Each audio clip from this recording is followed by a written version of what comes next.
ini agendanya apa? Waalaikumsalam warahmatullahi wabarakatuh. Nama saya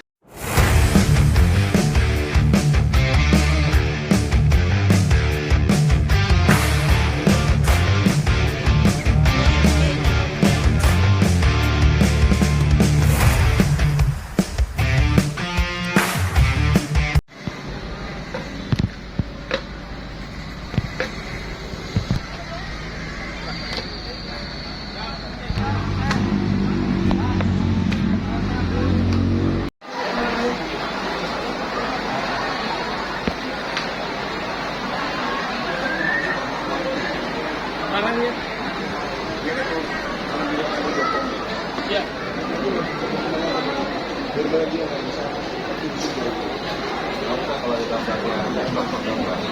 Oh iya gampang. Nanti saya mintakan kontak saya aja. Oh iya boleh.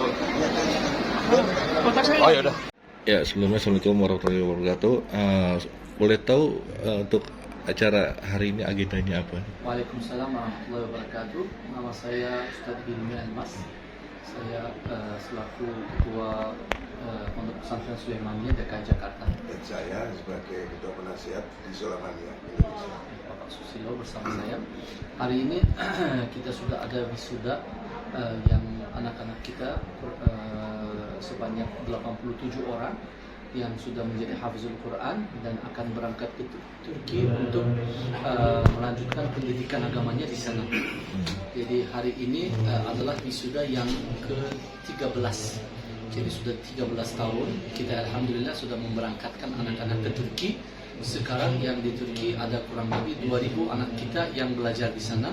Sedangkan dari sini setiap tahun daerahnya, provinsinya masing-masing kita berangkatkan kurang lebih 150 sampai 200 anak putra dan putri. Tahun ini insya Allah hampir 700 orang akan berangkat ke Turki dan kebetulan di DKI Jakarta kita akan memberangkatkan 160 anak. Dan total untuk wisuda sendiri berapa siswa? Yang siswa di sini 87 dan kemarin sudah buat untuk putri, khusus untuk putri 62. Untuk yang diberangkatkan akan Yang berangkatkan ke Turki di Provinsi DKI Jakarta dan Banten. Banten. Khusus untuk terkait detailnya sarjana apa, jadi sanawiyah atau apa? Mereka sudah lulusan SMA.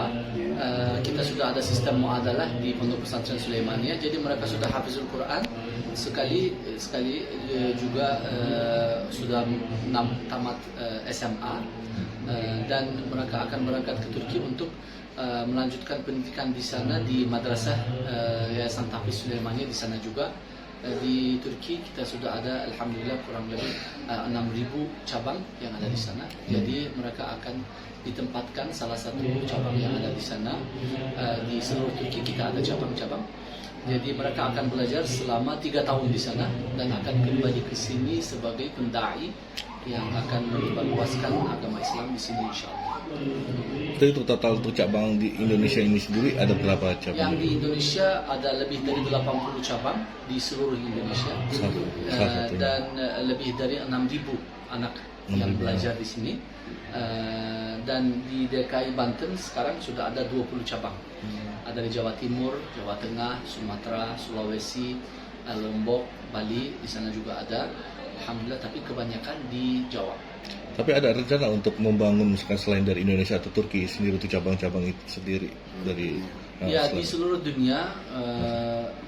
dunia kita sudah ada lebih dari 140 negara dan di setiap negara ada asrama-asrama kita, pondok pesantren kita di Malaysia, di Singapura dan lain-lain. Anak-anak kita ini sebenarnya kalau mau balik dari Turki mereka juga ada kesempatan untuk pergi ke luar negeri juga, bertugas di sana. Misalnya anak-anak kita tahun kemarin ada pergi ke Taiwan, Jepang, Korea, di imam besar di masjid yang terbesar di Seoul itu imamnya adalah orang Indonesia.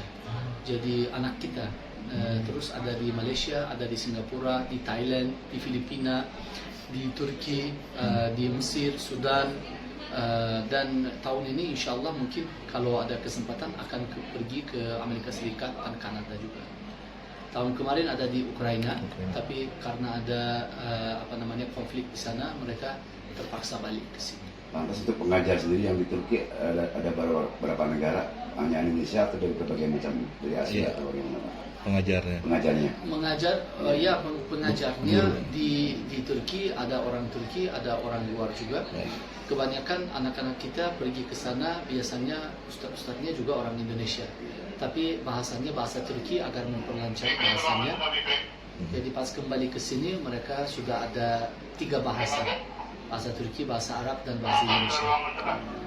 Emang harus emang mereka itu emang harus diberangkatkan ke Turki atau abang bisa kenapa nggak misalkan kayak di Indonesia aja atau untuk melanjutkan untuk dari pendidikan Kalau mereka ke gitu. Turki itu kenapa harus? Karena pendidikannya nggak selesai di sini. Ada banyak yang mereka harus pelajari.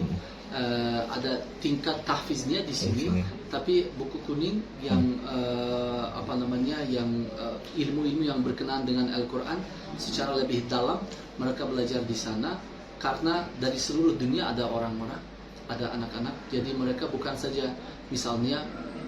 mempelajari mazhab Syafi'i, tapi mazhab Hanafi, mazhab Maliki, mazhab Hambali, semuanya dipelajari. Jadi wawasannya jauh lebih luas, ilmunya lebih banyak. Jadi kembali ke sini dengan bahasanya lebih lancar. Jadi itu ada secara positifnya jauh lebih banyak, Pak. Tapi untuk dari visi misi dari pesantren ini apa itu, Pak? Kalau visi kita itu mewarnai dunia dengan Al-Quran. Jadi anak-anak kita ini yang harus itu menjadi hafizul Quran yang pertama. Itu tugas pertamanya, menjadi hafizul Quran, artinya menjadi seorang penjaga untuk Al-Quran. Jadi mereka akan menjadi orang-orang yang Al-Qurannya sudah terletak di dalam.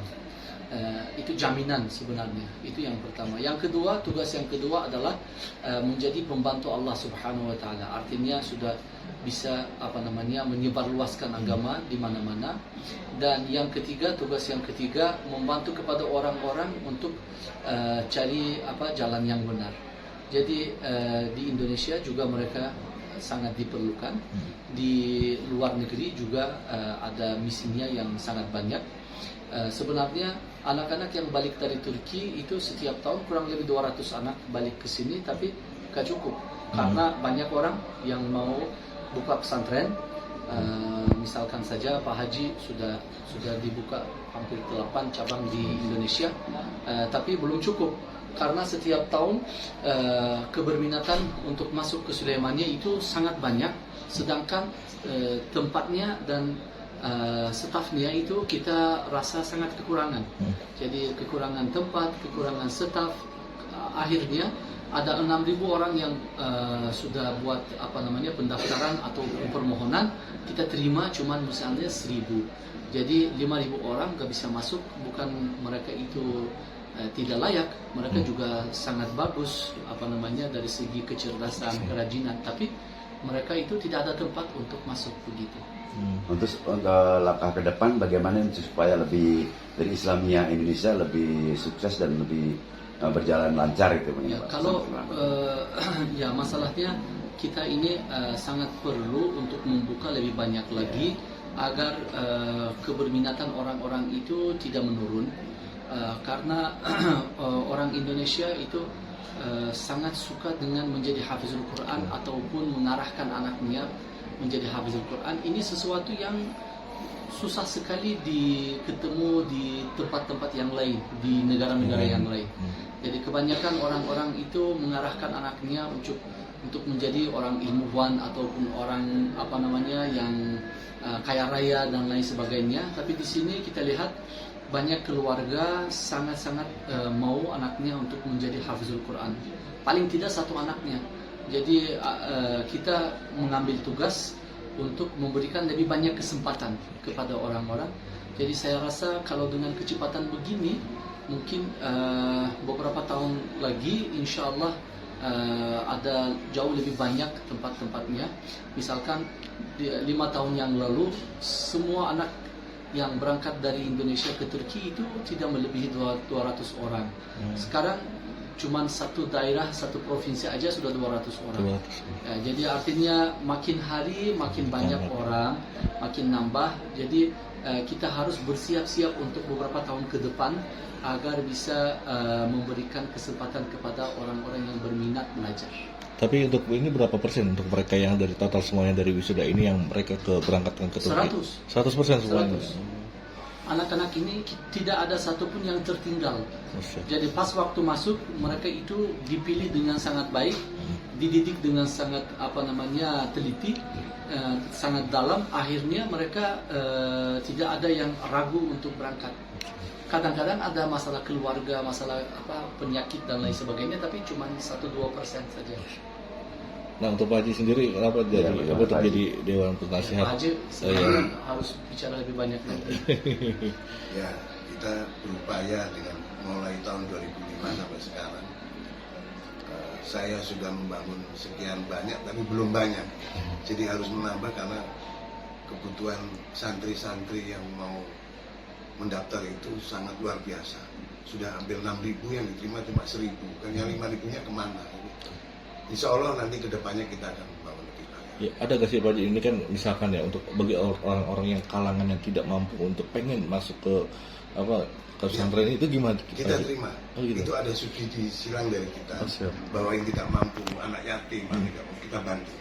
Jadi Solamannya juga membantu, tidak yang bisa memberi santunan juga, tapi yang tidak bisa memberi santunan kepada Solamannya kita bantu. Mungkin ada syarat tertentu nggak Pak Haji untuk mereka bisa masuk apa gitu Ya, kriteria? kan ada kriterianya, terutama mesti dari kelurahan kan itu ada surat ya, bahwa dia anak yatim tidak mampu kan pasti ada. Ya. Dan sekolahnya pasti dia sudah ada juga dari sekolah. Nah, itu Terus gini Pak Haji, ada lagi nih, dia pintar sekalipun dalam agama, tapi dia badannya agak bertato, itu bagaimana Pak? Bisa diatasi tidak itu Pak? Saya rasa soal bertato itu bisa dibersihkan. Bisa dibersihkan tato itu. Sekarang sudah modern ya. Jadi dia mau masuk dibersihkan dulu itu bisa. Ya. Oke. Terus langkah ke depannya bagaimana Pak Haji supaya Indonesia juga supaya tambah sukses tentang keagamaannya dari mahasiswanya pun dari SMA-nya Pak Haji.